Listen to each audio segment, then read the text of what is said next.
Hi, it's Julia here, recording this September 23rd, 2022. Waiting on James Brockhurst to join me, and we'll try to be mindful of our audio. I'll remind him. And you can always get one of those little speakers that you can hook to your cell phone. I was just saying, James, how we'll be mindful of our audio because I often get people saying they can't hear us very well on these calls. But then I was also suggesting those little speakers that you can hook to your phones. But yeah, we'll be mindful of that for sure. But so James, how did you get into classical music? Hi, Julia. Good question. I'm not even sure exactly how that even started, to be honest. Or how long ago.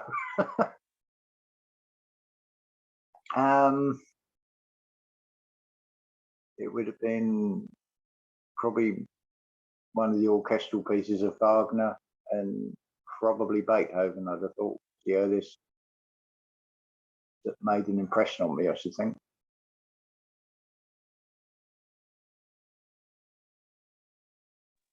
And you said you wanted to make some comparisons today with art and life. Yeah. Well, funny enough, I made a video, it's probably about a year ago, and I was explaining that when you go through the death sequence, it's sort of almost like you're going into a casino in Las Vegas, and you've got that sort of half circle of cards laid out in front of you, and that's your sort of whole life in review over a 3-day period. And you get to feel how I mean, this is a real game changer, I think, and this is really important to keep in mind. And that is also the critical part of it, the mind. Every thought, every word, every action throughout your life that you have had, you get to feel how the other person has felt. So that could, in some ways, that could seem like, oh, that's quite terrifying. But obviously, it's when you have what is a repentance, which is basically a radical change of mindset. It's sort of, as far as I know, it wipes the slate clean. But why I mention this, I had an interesting event happen yesterday. All of a sudden, the door opened, and in comes this young guy with the best intentions to try and sort out a television aerial for the neighbour's flat. I don't think he'd even realised he'd gone into the wrong thing. So I sort of just having the normal negative reaction of who the hell do you think you are, just walking in without knocking. I thought, let's just see what happens here.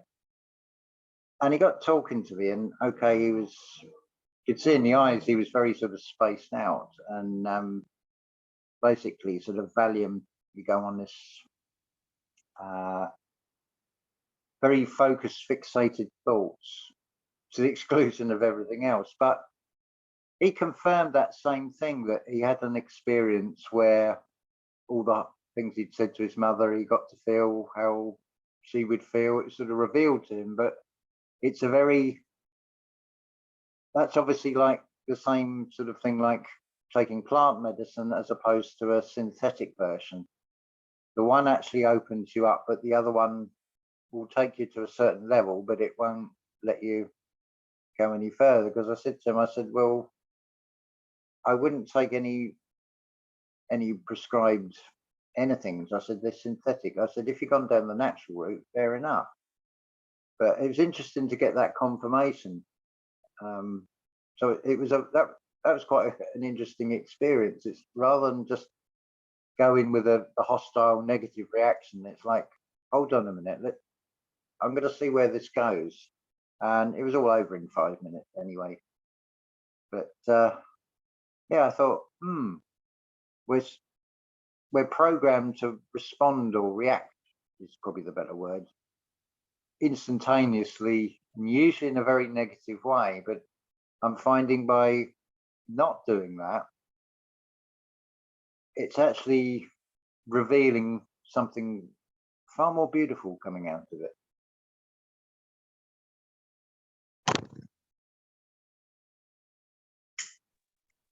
Right. If you just react, like, and that would Yeah, have been a reaction out of fear normally, right? Like somebody's invading your space. yeah. Well, partly you could see it as a threatening bit. There's also the ego's gonna. It's like, how dare you? That side, because what I do with all these emotions, I actually like when you look up at the sky and you've got anthropomorphized constellations, which are then given various animal depictions and things like scorpion or a bull or crab or whatever. So with these things, I've actually given these things identities. So because he's so sort of famously renowned for his temper, so that side is, I call Ludwig after Beethoven. So it's like, oh, I recognize that emotion. It's like, no, you stay there. You're not going rushing out and taking us into a situation that's not going to be good. There's other ways of dealing with this. So the system has sort of shown this with the external world of all these caricatures and things for metaphorical or esoteric stories. But we have an equal power. So if you turn all that inwards and then paint the picture of that emotion, give it a persona, as it were, and it becomes so much easier to then identify. It's like, oh, here comes Ludwig again. And then sort of build upon it, and you sort of create a world, and you've basically got these 12 characters with you wherever you go. Then turns it into something a bit more fun as well, rather than, oh, mustn't feel that emotion, mustn't feel negative. It's like, well, just acknowledge that they're there. You wouldn't be human if you didn't have all those feelings. I think you said on the last video, Julia, about anger. Because it would be wrong to sort of actually squash all that down, and because then it explodes out. It's far better to let it out in a very controlled way, because we have to have boundaries and things anyway. So you can have a sort of righteous indignation, as it were.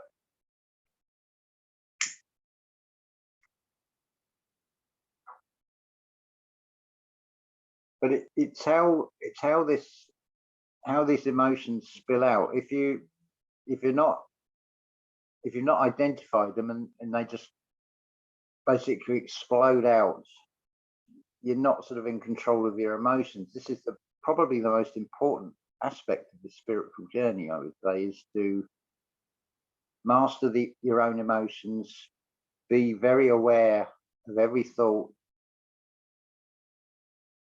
the potential impact those thoughts can have, as much as the words and the action. So it sort of changes the entire perspective. You're coming from a different place inside yourself. Really, it's coming from the heart, the center of everything within inside us, and then operating in that way. And it's like, okay, I want to say this, but if I say it in this way, are they going to take it in a bad way? Can I say it more tactfully? Can I get my point across by saying it in a sort of passive way rather than an aggressive way, really? And it diffuses the situation, because it is all energy. So if you're going out with a negative reaction and sort of hostile, where you're putting that sort of negative energy out, so it's going to draw the same back, and then it escalates, which is not good for anybody. So it's all about diffusing it. Right. So of course, sorry. I was just going to say, and responding instead of reacting, like you said, just being so aware. Yes. It's another thing we're programmed to sort of automatically react or just come out with an answer to a question without, instead of thinking, hang on a minute, I need to sort of analyze what actually am I being asked here? Because often what's being asked isn't the actual underlying question, but it's come out in a superficial or material way, if that makes sense.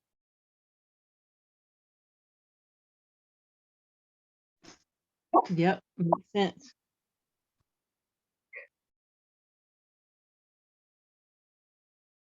If you think about it, repent, it's like review, revise.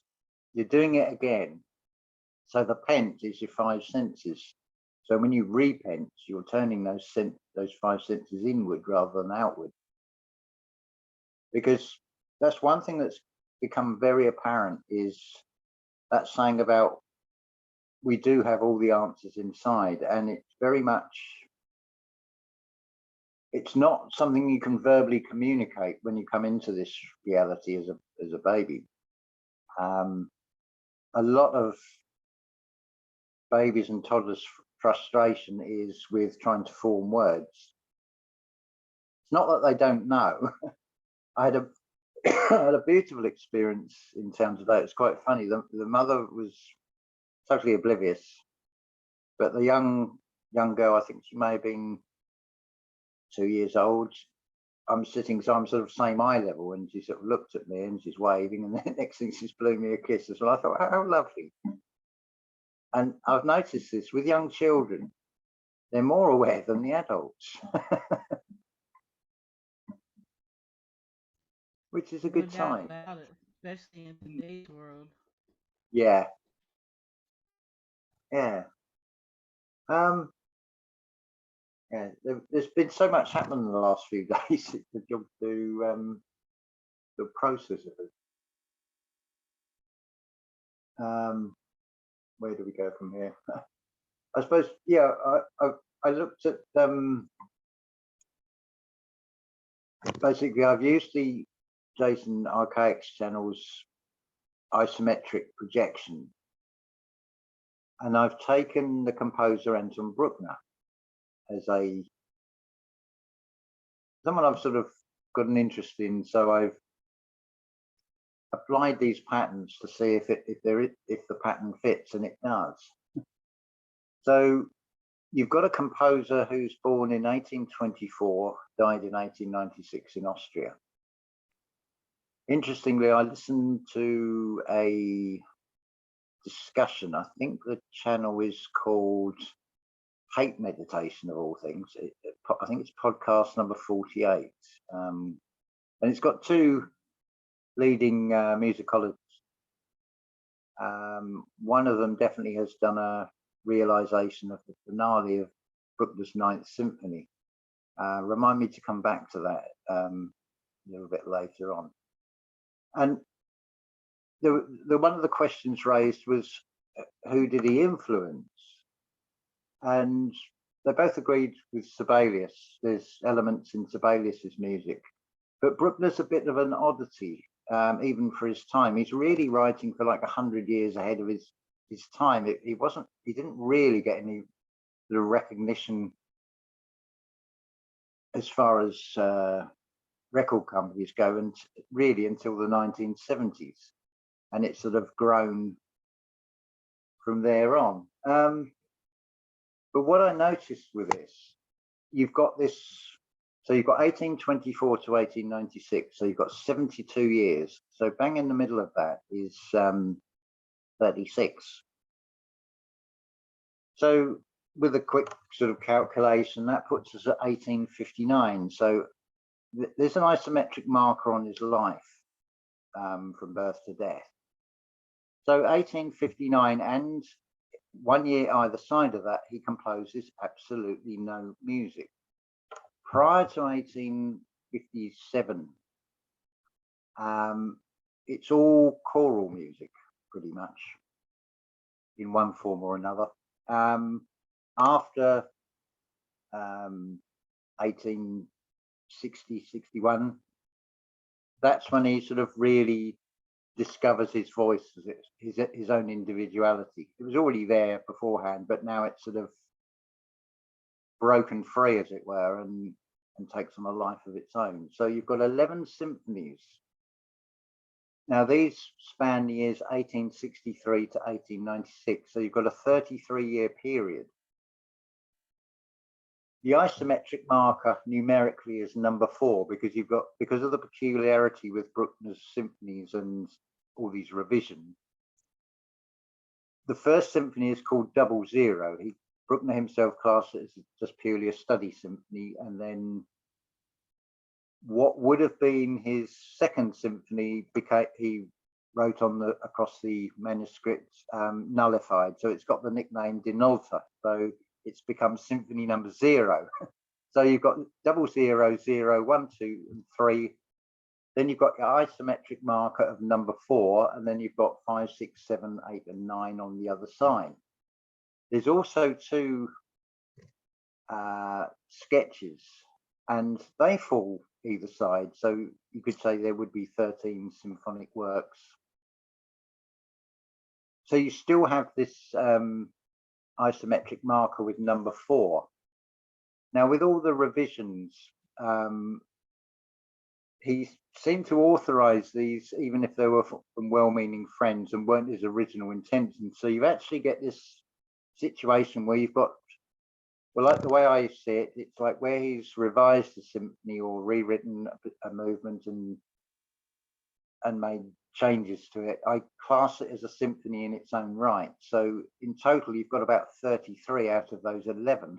So it's spoke for choice, whether you want his original thoughts, his later orchestrations or reorchestrations. Then going a bit deeper into this, you've got what is known as the ternary period between symphonies 4 to symphony 7. And these ones are written in major keys, everything else is written in a minor key. So you've got a sort of midway point in that as well. But number 5 and number 6 are very different in character. Number 5 is very much harking back to all his music actually is harking back to the days of Palestrina. He uses Beethoven as the sort of blueprint model and basically says a very similar message to Beethoven, but drawn out over a much longer period. He was the first composer to sort of introduce the big symphony of sort of 80 minutes long in some cases. So number 5 is, he referred to it as his fantastic. Number 6 has achieved the nickname the philosopher at various times, unofficial sort of nickname for it. And it's a very introspective symphony, written in a period that was a real low point in his life. It wasn't until he was 60 till he got any recognition at all, really. He fell foul of a leading music critic. There was a real thorn in his side. But perseverance pays off. It's again, there's a blueprint there. It's like learning to walk. You keep going until you master it, and that's the same with walking the spiritual path. So I see Bruckner very much as a spiritual inspiration, and I just thought it's fascinating that these isometric markers play out within his life, within his symphonic composition period. And also, number 8 acquired the nickname apocalyptic. Now, to me, that actually signifies death. Number 9 is what he calls farewell. He called his farewell to life. He never fully finished the finale. So in a way, because certainly what I hear in that finale, which I think there's something like 600 bars of music out of a potential 700 odd. So it's pretty much all there. Some of the manuscripts could go to a music publisher and it could be performed. There's other bits where you've only got sketches and things, and various people have tried to, the term is called a realization. But I think that is just, or I feel that's very deliberate, because it leaves it open-ended by not having this final word, but it would have to be a case of playing like a historic detective and tracing whereabouts of who went in and out of his lodgings the week after he died, because there was definitely the whole of the finale, but critical pages have gone missing. Now, make of this what you will, but the lodging was bequeathed to him for the sort of remainder of his life by a Count Liechtenstein. His Symphony No. 8 is dedicated to the Emperor of the Austro-Hungarian Empire. I mean, you don't just dedicate something without asking permission. And Bruckner was very much observant of the rules and hierarchy structure. So there was clearly a sort of a befriending, a beneficiary side in high places, because I think Franz Joseph, when he met him, he made a comment, you're Anton Bruckner. So he knew of him anyway. But this farewell, what I hear in that finale, he is describing in sound, beyond death, describing the creator, what goes beyond, what is beyond that. So you could say that it's like a Tower of Babel in music. It had to be stopped, because the people of Bruckner's day were not ready for that music. And it's only really in the last, it's taken 100 years for him to really start to be understood as a composer. He's sort of cast in the light of, on one light, he's a simpleton, a country bumpkin. He's Wagner's symphony. He's writing Wagner's music as a symphony, as another almost like derogatory term, dismissing his individuality. But he persevered and he got through it all. Interestingly, with this 9th symphony, he knew that was going to be his last symphony. His health was in decline, and he'd had the last rites read about 3 times because he was a devout Roman Catholic. And it's almost like he's had to go through those experiences to be able to write the first 3 movements. Of course, there's no way he could finish that finale totally, because it would mean dying and coming back to then reveal. And I feel this is why it was stopped and why it's been left open-ended. And also it's sort of, with the various realizations, they take on lives of their own as well. So it's a never-ending story, really. I just find it fascinating how that blueprint sort of tallies out. Also, number 4, that isometric marker. There's 7 versions of that symphony. It's his most popular, and the most versions or revisions.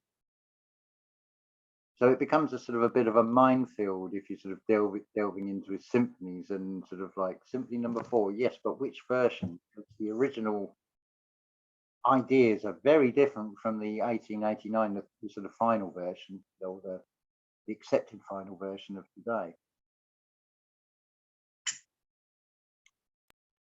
I suppose once someone dies, it's really easy to get isometric markers. Of course, you got their midlife exactly, so then you Yeah, try to get things out from there.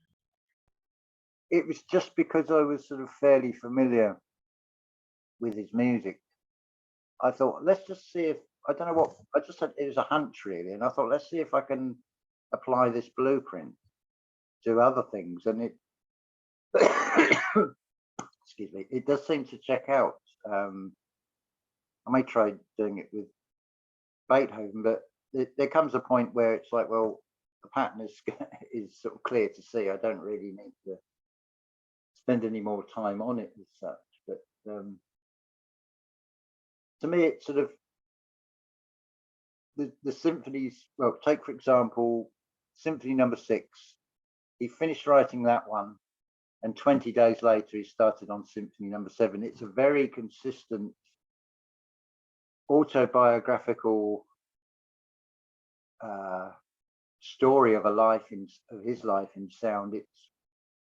It's a story of from the sort of birth to death and beyond, all tied up in this as well. I can see a pattern also in the key signatures.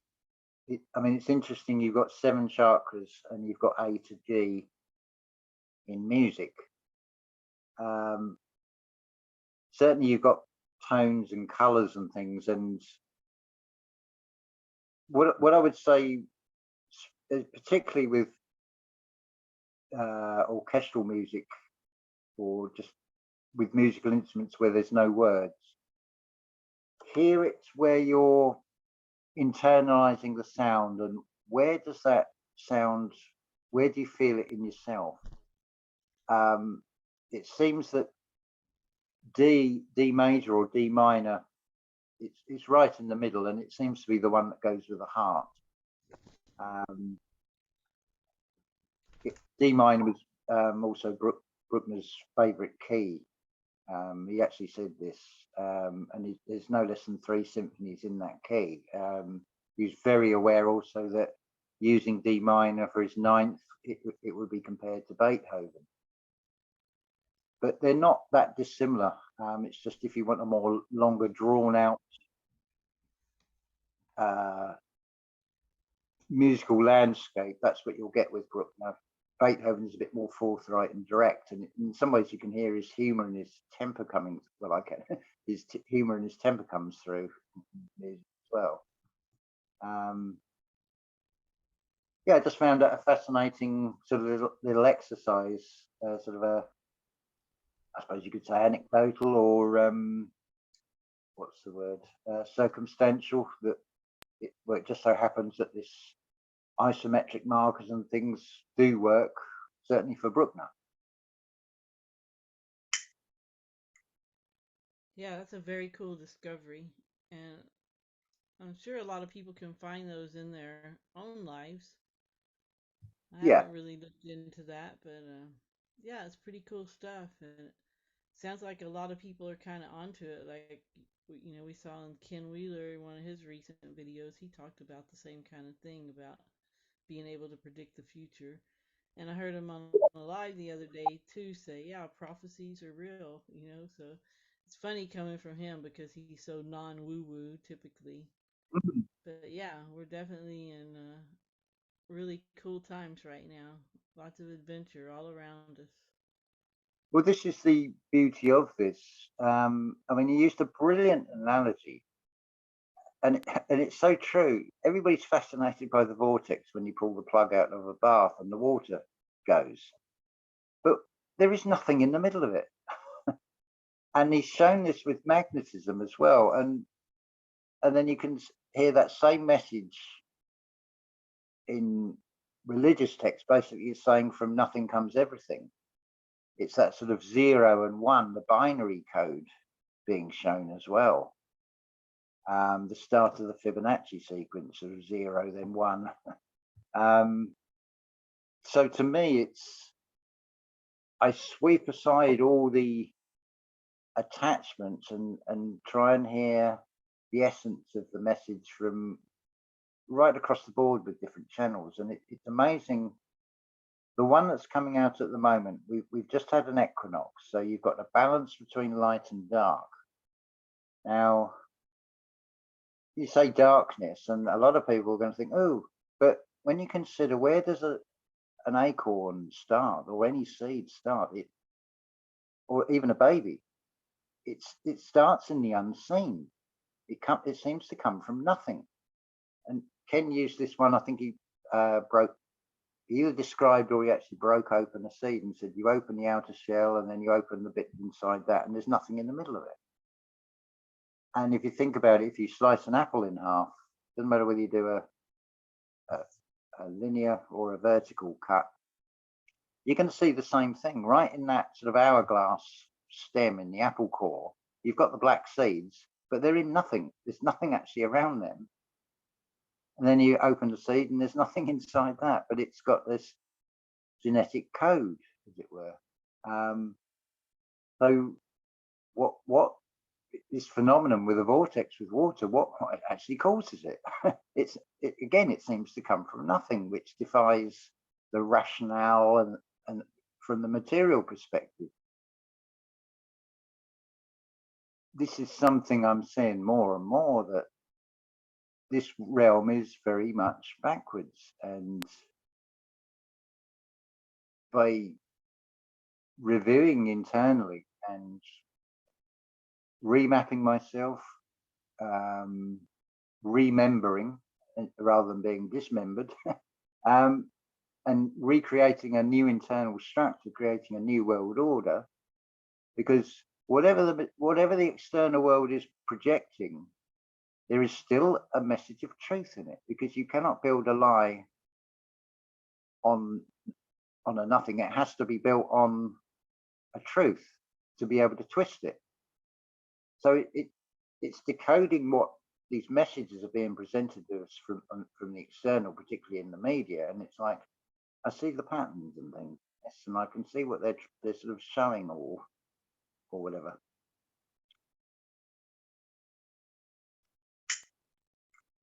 In the middle of everything is nothing. Yeah, it's a peculiar concept, but I'm seeing this being shown repeatedly, whether it's because, well, I can't say I'm actually looking for it, but whether I'm, should we say, stumbling across it, or it's being shown to me. It's beautiful yesterday. It was from a conversation that led on to finding these two more sort of discussions about Bruckner. I've got playlists called Symphonic Analysis, Bruckner Symphonic Analysis, and it's conductors, musicians, musicologists, all giving their impression of the music, the effect it has on them, sort of builds up a bigger picture, sort of puts meat on the bones of this man, as it were. And that's another peculiar thing. You've got Bruckner the man and Bruckner the artist are two very, very different people. If he was alive today, he would probably be classed as autistic. There's a big thing made about this so-called counting neurosis. Apparently he had several outbreaks of like a nervous breakdown. I feel that is just a very heightened form of an anxiety attack, because deep down I feel he knew he'd got this message. He was the ID of this EA, so it becomes an idea expressed through that ID, Anton Bruckner. And it's a message, a guiding message for humanity, which I feel this is what art does. It's not, oh, that writer's in on a conspiracy or he's working for the elite. To them, that might seem like it's their idea, but it's that spark of inspiration. And as an artist, when you get an idea, you've just got to go with it, and you've got to, whether it be a painting or whatever, it just overtakes you, and you feel compelled to create. Anybody who's got any artistic ability, I think, can relate to this. Something will just take hold of you, and it's a seed that's come from nowhere, shall we say, and it sparks if the soil is fertile. So you could say, if it's a songwriter, they've got a gift for writing, and this idea comes to them. And I mean, think of something like Bohemian Rhapsody. Is this the real life? Is this just fantasy caught in a landslide, no escape from reality? I mean, is that referencing mud floods, past resets? Is it telling us we're in a hologram, a holographic reality? It sort of begs the question, did Freddie Mercury know? And it's interesting, Mercury is the messenger. So I can't help but see, this isn't coincidence with any of, but it opens up this amazing picture. Some people are going to go, oh no, that's just coincidence or whatever. yeah, but there comes a point, 100 coincidences, 1,000 coincidences. Where do you decide where it's no longer a coincidence? How much more do you need to see, proof do you need to see? It's a proof that's shown to each of us individually. I can give examples of it, but there's nothing better than when you actually experience it for yourself. It could be those number sequences. A lot of people mention 1111 or 1111, things like that. I just take those as sort of the equivalent of virtual likes or thumbs up to posts on things. It's like a spiritual thumbs up to say, keep going, you're on the right path.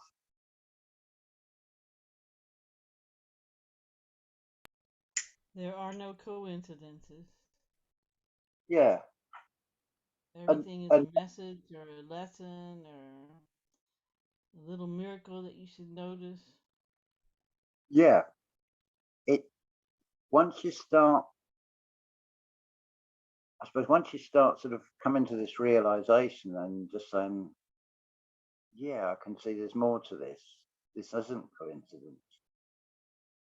It seems to open a door that you'll just come across more and more of these.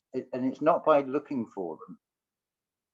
Something will get your attention. You may notice the time on your phone or the percentage on the battery. It can be, or the speedometer on the car. It can be anywhere and anything, not just numbers. But the more sort of not looking for it, but just when you just see it and then sort of making a mental note of it, as it were, it seems to allow even more to come through. It seems to start a sort of a magnetic attraction that is going to draw more of that to you. Right. Like always finding feathers. Yeah, yeah, definitely. Yeah, I got 2 more today. I've always collected feathers and rocks too, so that's pretty funny. Yeah, there's definitely, I mean, Ken would disagree with this, but to me there is an energy in rocks. I don't need proof of it because I've proven it from when I had this radiating toothache and got a piece of amber and held it against the cheekbone and the pain instantly dissolved. And I can't rationalize that.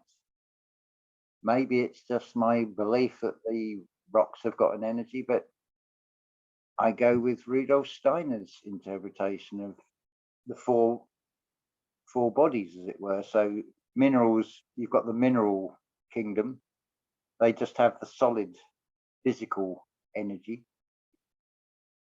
But what were these rocks before? Certainly some of them do look like organs. I've got one that looks like part of a thigh bone. You can see the change in the color.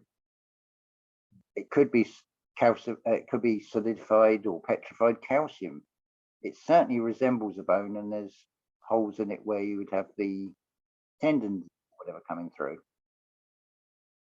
So they probably do have energy in them from something that was living. I mean, this reality, it is a realm of death. It is a finite realm. Nothing physical escapes it, and it will end up like if a tree comes to the end of its life and it keels over, it's already become a home for numerous insects anyway. Then it will gradually break down. It will sort of be pulled back down into earth, and it will transmute and give life to something else. And that's a beautiful cycle. Our avatars are very much part of this cycle.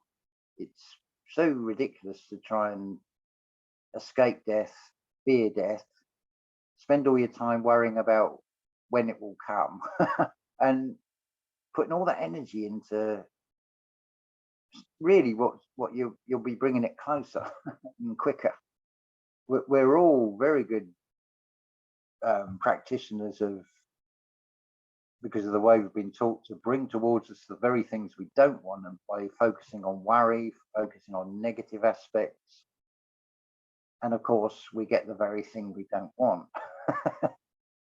But we're in it's a realm of duality. So it's just having a sort of polarity switch.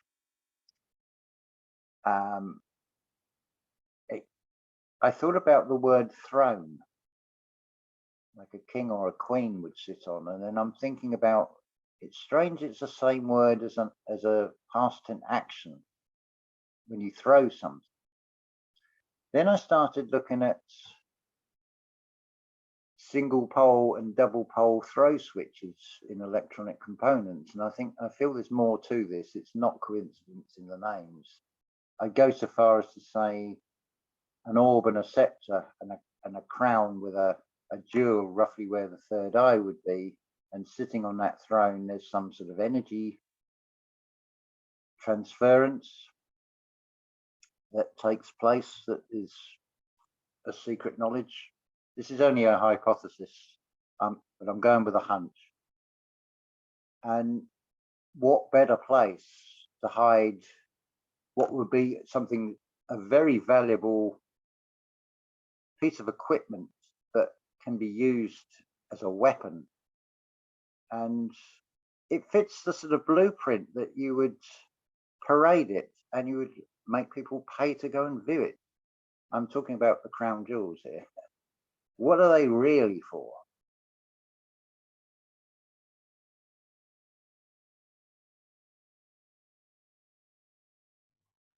Yeah, there's definitely more to them than just the beauty. I watched a long time ago some documentaries about the different gemstones and what they do and where you're supposed to wear on your body to get different effects. So yeah, there's a lot to that, a whole lot to it.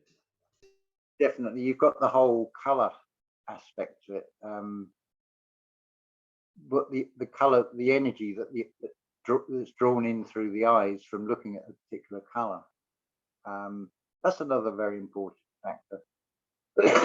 You'll notice also you have these things called cool shades and sunglasses, but I asked the question of why is that pushed? Because it's very vain and egoic. And just look at the films and your sort of archetypes that wear sunglasses and things. But what's it do to the eyes? How does that affect? Because you're no longer seeing the natural blue of the sky or the natural greens. You put a barrier between your eyes and the natural light. So I have to question of what is the long-term effect of all these things, because it seems a very complex pattern of everything is stacked against us in this material world with the intent of stopping us finding that spiritual connection and finding out who we truly are. So I wouldn't dismiss anything as not being part of that complex program.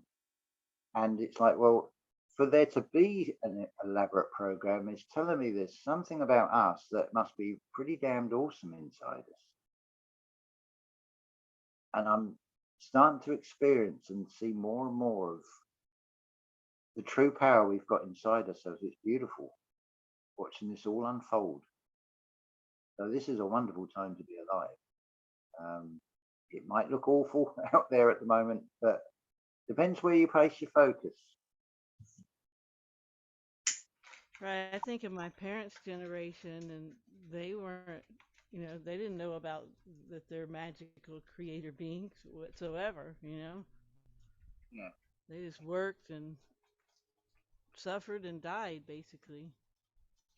Well, the impression we get of history is it was very labor intensive and the assault was more on the physical rather than on the mental. This seems to be, you could say there was a new world order at some point following a reset where probably 1902, where the emphasis has now switched to a mental assault. It doesn't make it any less painful. It's agonizingly slow in some ways, but at the same time, I appreciate the timing of everything, because as came out on that Zoom meeting, a confirmation of another pattern. Like you start vibrating high, you're going to get a response from this universe of a high vibration. One of those things that does seem to be shown is you're going to end up in a horrific accident, and you will be shown that you are indestructible, because it will seem like a miracle that you've survived it. Because people will say, how on earth did they survive that? And oh, you were really lucky. But look what follows after that. You're injured, you may have broken ribs or something. So you've got a period of rest. That's the time to process and weigh up what's happened, and not just see that the physical material, which is like the negative, and see that there is a spiritual positive to it. Well, getting it back in balance. We've got this, it's a word that's used a lot and it has multiple meanings, and that's compass. It's two words really. It's come pass. A term in religious terminology would be Christ the Redeemer. Well, when you redeem something, you're exchanging something. So effectively, you're handing over the control of the avatar to the sleeping creator inside, who will be awakened by the Kundalini rising. Then you're operating in a very different way. Another word that comes out to that is encompass. Well, we, in our auras, informed field, we are encompassed in that. Now, just like a compass, you have cardinal points. It's very easy to go into the trap of finding new information, whether it be spiritual truth seeking or whatever, and then wanting to absorb it as quick as possible and find out more and more. And it sets up this, I've got to reach this goal. And it's very easy to then forget about how far you've come on your journey.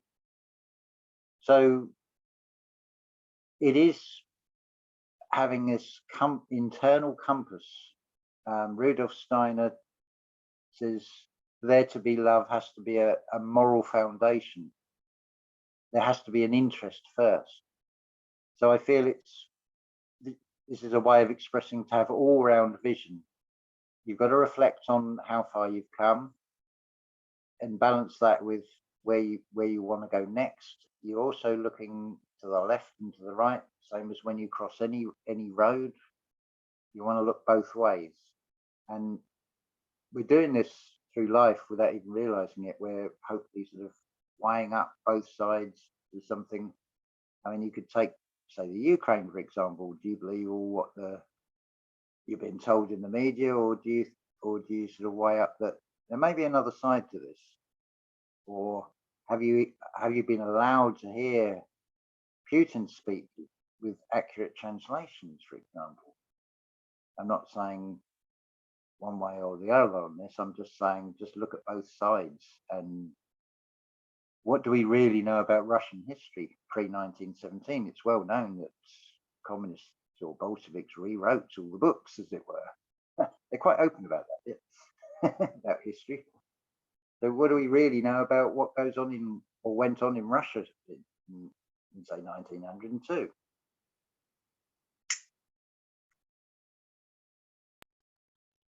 Or anywhere. Yeah. It's always had something of a sort of a, like a, it's called the Iron, it was called the Iron Curtain, but there's, I was going to say, there seems to be like a curtain and a sort of veiled mystery about sort of Russian history that's not sort of filtered into the West. And it seems a very strange boundary line as well, to be honest. I would have thought that the sort of European part of Russia would have been very much part of Europe, but obviously there is a control system that likes to divide and conquer, and that's evident when you think, well, why was there a Cold War when there's only 60 miles across the Bering Straits? If they want to fight it out and threaten each other with missiles, why didn't they do it across there? And interestingly, when you look at Google Earth, there's not one fishing village or anything on that Russian coast. It seems to all be fir trees, and I find that very hard to believe. Yeah, the world's a stage, and who knows what's really happening. But Well, I think that's the way to treat it. Um, in any situation is just stand back from yourself and think, well, hang on, I'm now in a scene, but do I want to take the script that's being offered, or can I revise the script that's now been put in front of me? When I say script, that could just be an opening statement or in a conversation. It's like, what am I being asked here? And being very aware that you're in a background scene that is playing out, regardless of whether we, because it was already playing out before we came into this in the current avatar, and it will carry on playing out after we've gone in whatever form. So I find this more and more a magical, beautiful experience, purely because I don't know how it all started really, but more and more I've sort of got myself in a position where I've become a time lord, in the sense that I'm creating time and space for myself to evaluate. So doing those 16 waking hours, I can split that time between doing and being. So what happens in the doing phase, I've now got sufficient time to now reflect on it. And just daily things. Did I come across the right way? Could I have said something better than I did?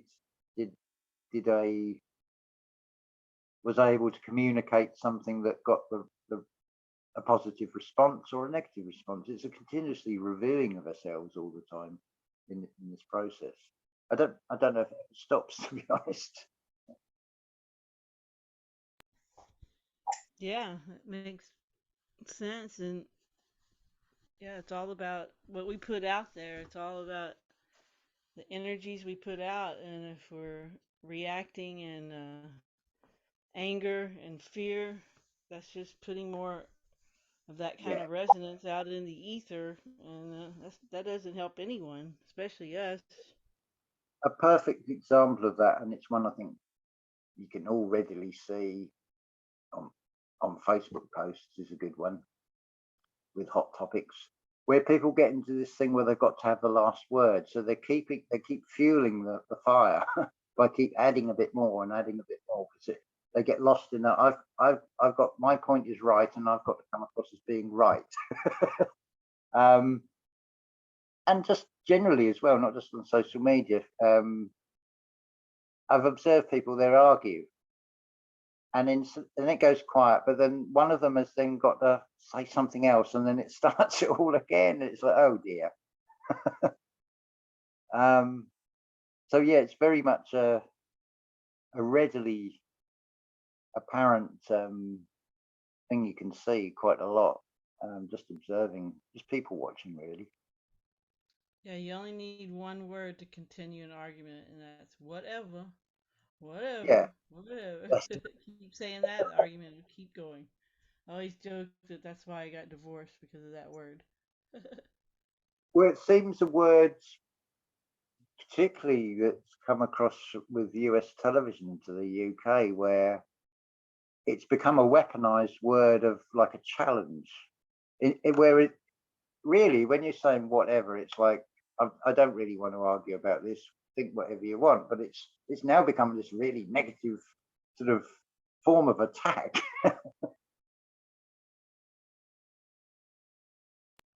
Right? It's all about the energy that's put behind the word, right?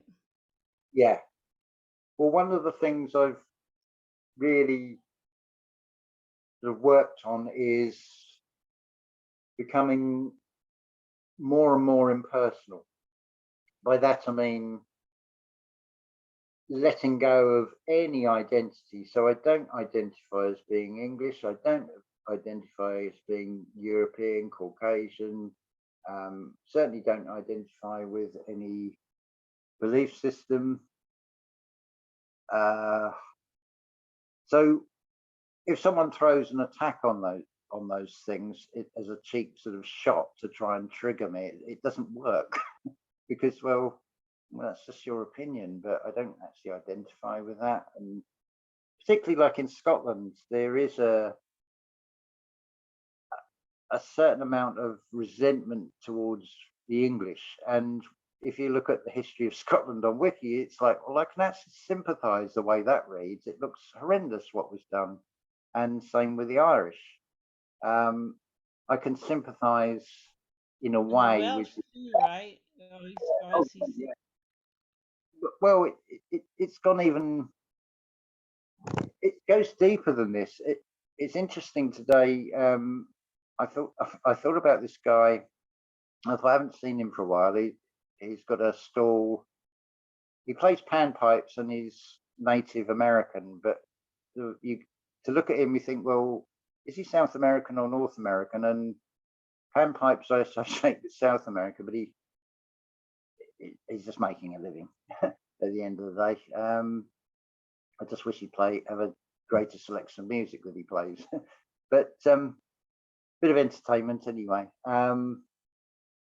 But people forget, like, European tribes. There's very much a focus on everybody, and I make no apologies for saying this, European or white, what would be identified as white Caucasian. But clearly, historically, there were like Vikings, Saxons, Gauls. They were tribal people.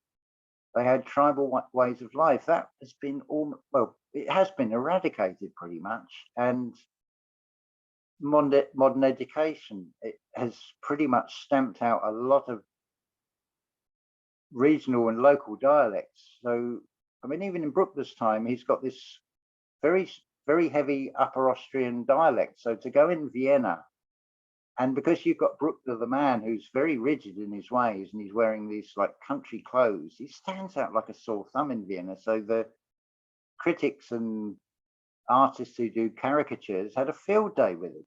He was something of an object of ridicule in many ways. But going back to the counting neurosis he's supposed to have had, my answer to that would be, look, how does an artist's mind work? Does an artist just switch on like a 9-to-5 job, or is an artist, it's a lifelong compulsion, a calling? So when you look at his manuscripts, not just his own, but where he's analysed Beethoven symphonies, he's numbered bars and pages, and he's very meticulous. So I don't feel it's something you can point out and say, oh, he's got counting neurosis. It's a negative mental illness. It's part of being an artist and being a composer. It's part of his makeup. So I don't see that as a negative thing. I think it's part of his composition process.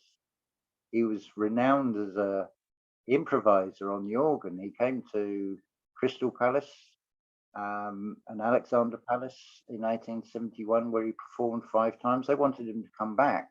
He could have had a very successful career as a performing artist, but clearly this taking the more difficult road and writing symphony after symphony with no recognition. And I think it's tragic that he never actually got to hear at least 2 of the symphonies played in full. One of them, he never heard a note played of it by an orchestra. And I think what a shame. He heard it in his head, so Yeah. Oh, he yeah. probably Yeah. heard it after he died too. Oh, yeah. Where there is a story. It's on it's about a 15-minute video from this St. Florian monastery, where it's called the Bruckner organ, and many of the symphonies would have started on that.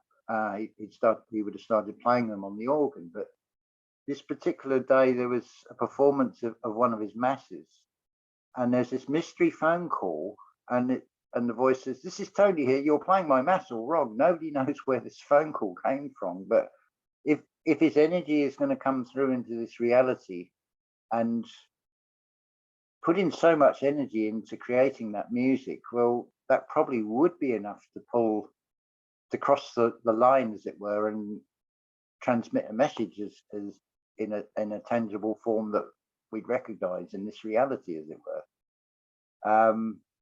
It may just be a story in some ways. You could say it as a bit of it's wishful thinking on my part, but I didn't come up with the story. So I'm not going to dismiss it and say it's not true, but I don't know if it is true either. But I think that's to me, it's another little sign. Well, Jason on Archaics, he mentions about portals, and he's not the first person to mention about portals, dimensions, and things. And quite possibly, if it's just outside of the 5 sense range, then why not? Clearly, we have got what a lot of people call a 6th sense, where you can detect things. You just get a feeling, and if you don't listen to that feeling, it potentially could be a disaster. Most people, I feel, can relate to that in one way or another. They've had certain sensations that people label as a 6th sense, your gut feeling, your intuition. That's the most important thing to listen to. That's the real communication. I think we're in a Mercury retrograde at present, which goes on to the end of October. So there's a lot. There's a lot. Supposed to be over October 1st, right? To the end of September. Yeah, that would actually. You might be right. Yeah, I think. Well, it might be the shadow, because you got the retrograde and you've also got the shadow period. I'm not really up on this, but I've noticed with that, when Mercury retrograde, mustn't do this, mustn't do that. But again, that's a time to develop communication and a period to sort of master things as we go.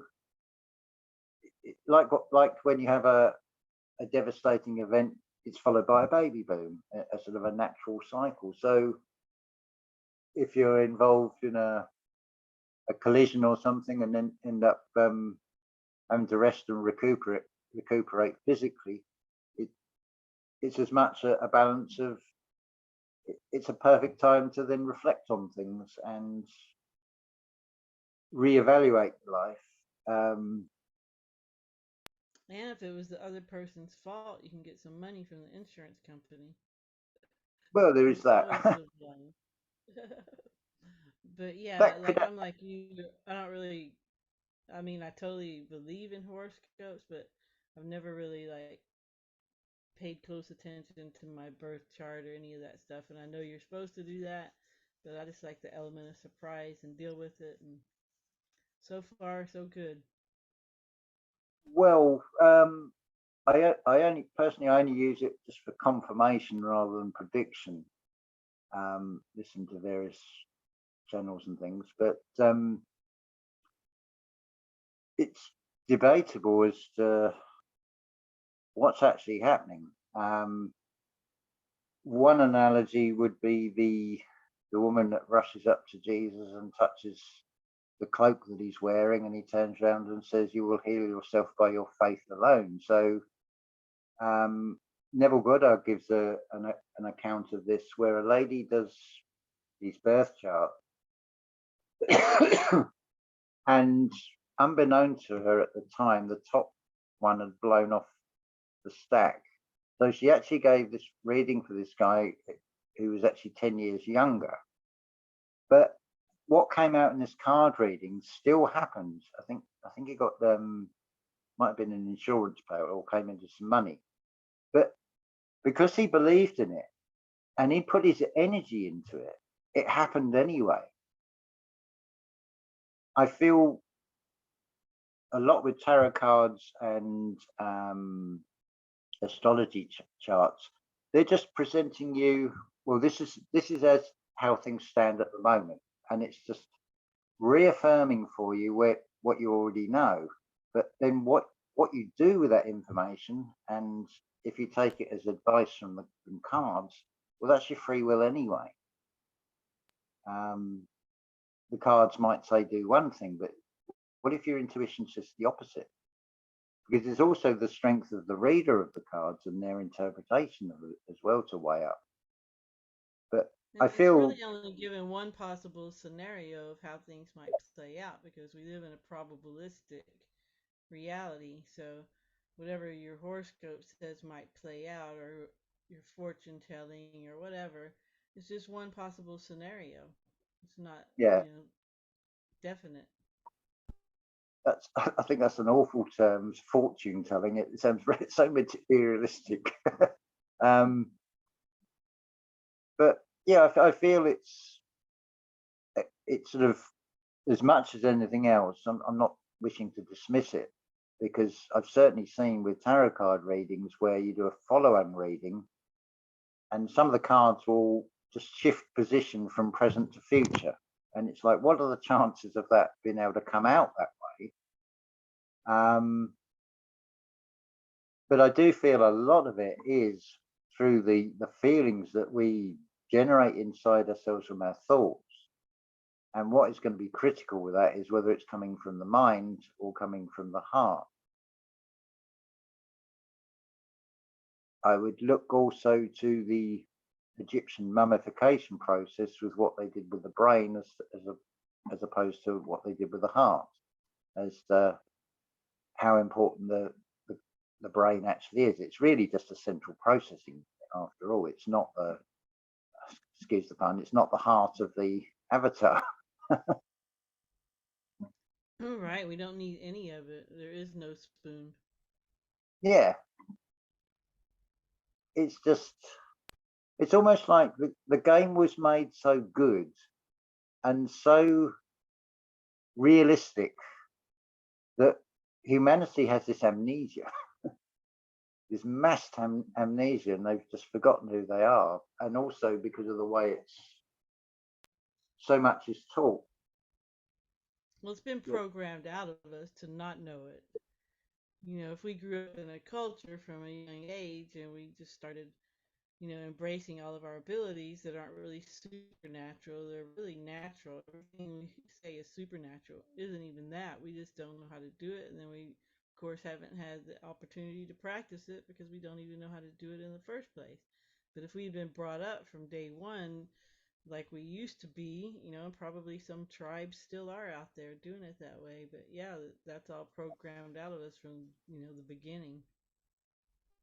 Well, it's also interesting. I remember it's an author called Alan E. Alford. I think the title was something like Gods of the Millennium. And Jason's mentioned this as well in Archaics, this cargo cult. And you can see how, when you're faced with a technologically more advanced version of a human, how you can only explain things with the knowledge base that you've got. So, to be honest, I wouldn't want to be in say the 1500s with a mobile phone and putting the torch on, because I'd probably be burnt at the stake for witchcraft. So it may not always be seen as good magic as well. But it does seem to, that seems to confirm a lot about history, and the way history has been shaped. That, and clearly looking at the physical evidence, we're not at the pinnacle of human development. We're sort of, we've sunk somewhat, but we're coming up again.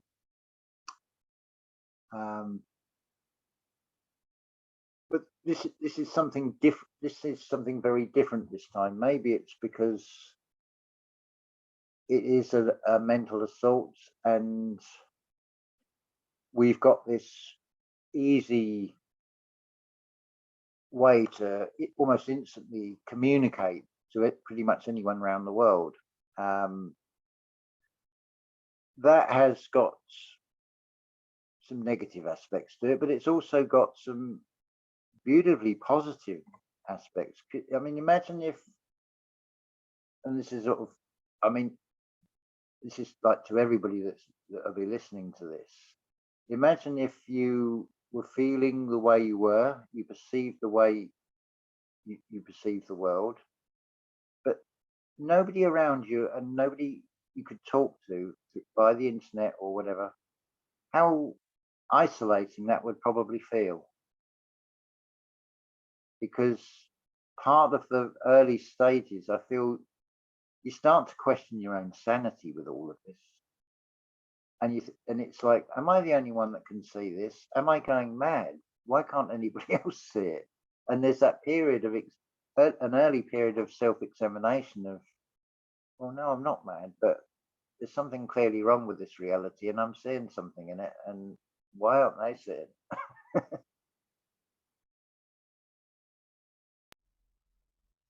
Right, no doubt.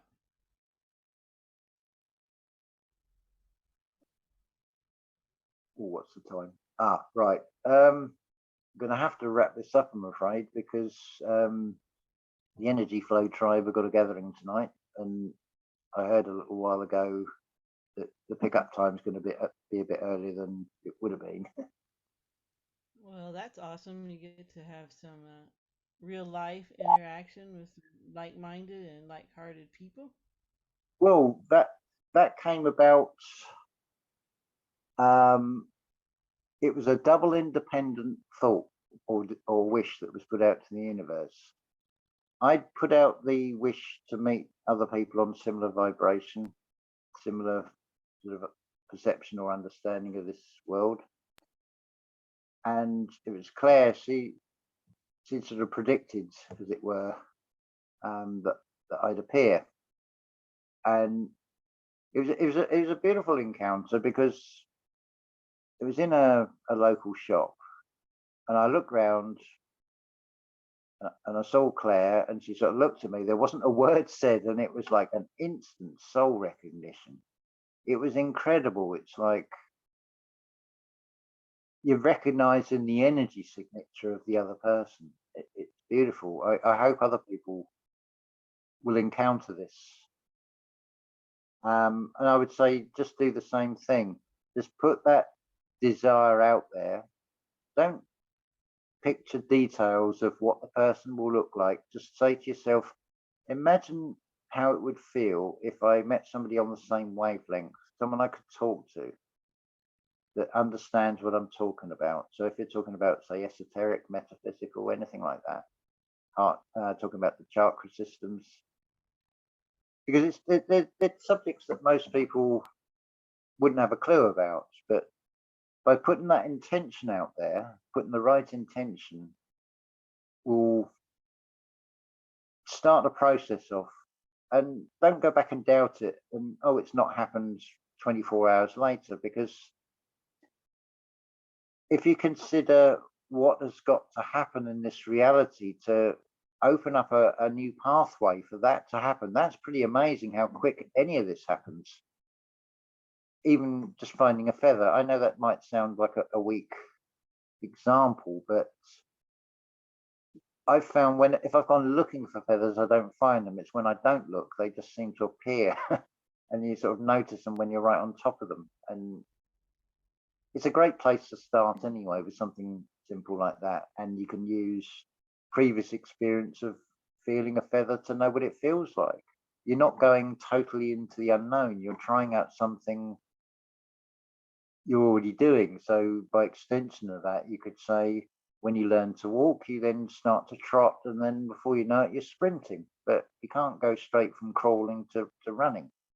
It's a process, and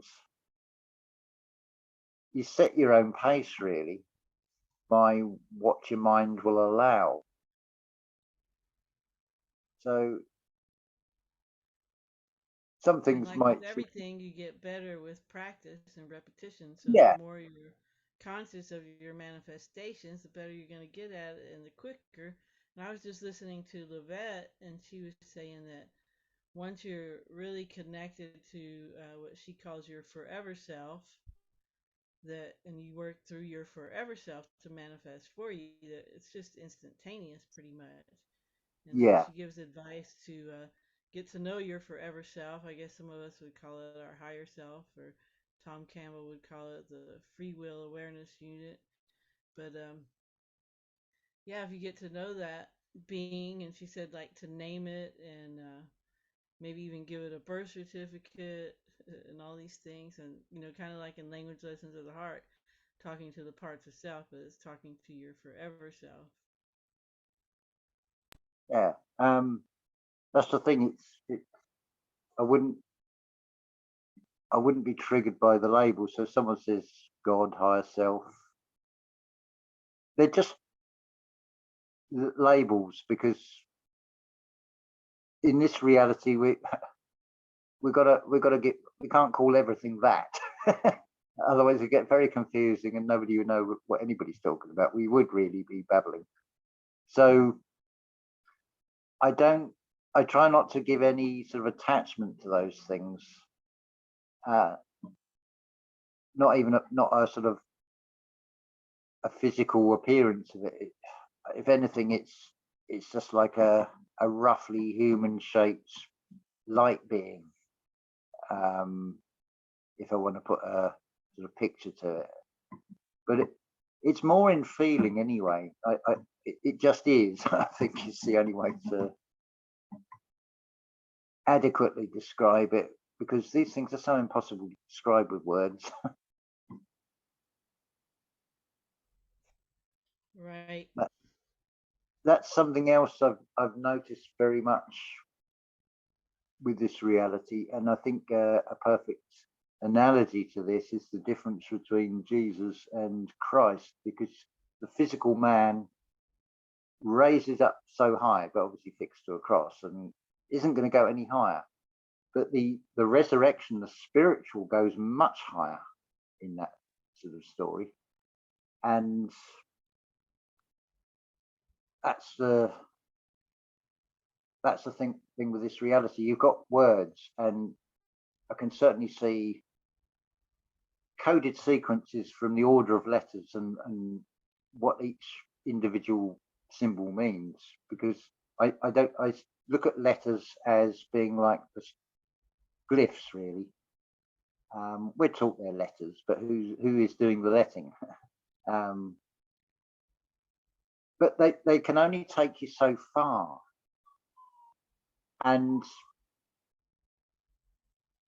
it gets to a point where, and same with intelligence, it gets to a point where it won't help any further. You have to just go with inner feeling, gut feeling. Another way of this is find a piece of music and then try and describe it. What that music felt to you. Try and put that into words, and you'll find very easily it's almost impossible to even describe. But it's something you'll feel inside yourself. And of course, art is subjective. So just because I like Bruckner, I wouldn't expect everybody else to like Bruckner. And some people might say, oh, I hate it. I really don't like it. I find it awful. And it's like, well, that's okay. That's your opinion. I respect it. I'm not going to go, oh, I'm offended. How dare you say that's about Bruckner? I'm not going to put him on a pedestal in that way. I do put him on a pedestal in it purely in the way that I can look at his life and it is an inspiration to just keep going. And I certainly feel a calling not to write symphonies, but I can't even really define it, but I do feel a calling, and I'm just going with the intuition, the hunches, and see where it goes. And so far, so good. Right, and a lot of success happens for people after the age of 60. Of course, that's the Yeah, second Saturn return time as well. But yeah, that's yeah, very common. That's when people often have the most success of their life. Success is defined in different ways, but yeah, a lot of potential in those years. exciting, isn't it? um, yeah, so yeah, half past. So All yeah, right, I'm gonna. James. Well, you need to be ready for the tribe when they get there. So Yeah, thanks it's for doing buzzing this when I. call with me. And I think I'll put it up tomorrow morning since you're going to be busy tonight, like around 10 a.m. or something. Uh, I'm if the weather's nice, I'll be going out, and I've got to go and feed the pigeon. All right, I'll just upload it regular then. If it rains, then I'll be in the chat. That'd be wonderful. Thank you so much, Julia. It's been absolutely brilliant again, and hopefully it's inspired, or at least giving people something to think about. So yeah, if I change my perspective, gonna feel better to me. I mean, I wish it was. Right. I wish I had the set. I could take out feeling out of the cell and say, plug that in, and you'll know exactly what it's like. But it's through experience. It's the only way to get it is to go through experiences. So just go for it. If your heart or your gut is saying go for it, just go for it. Right. Use that intuition. All right, everyone. Thanks for listening. And remember to focus on what you want and help others if you can. And we'll talk to you next time. Ciao, ciao.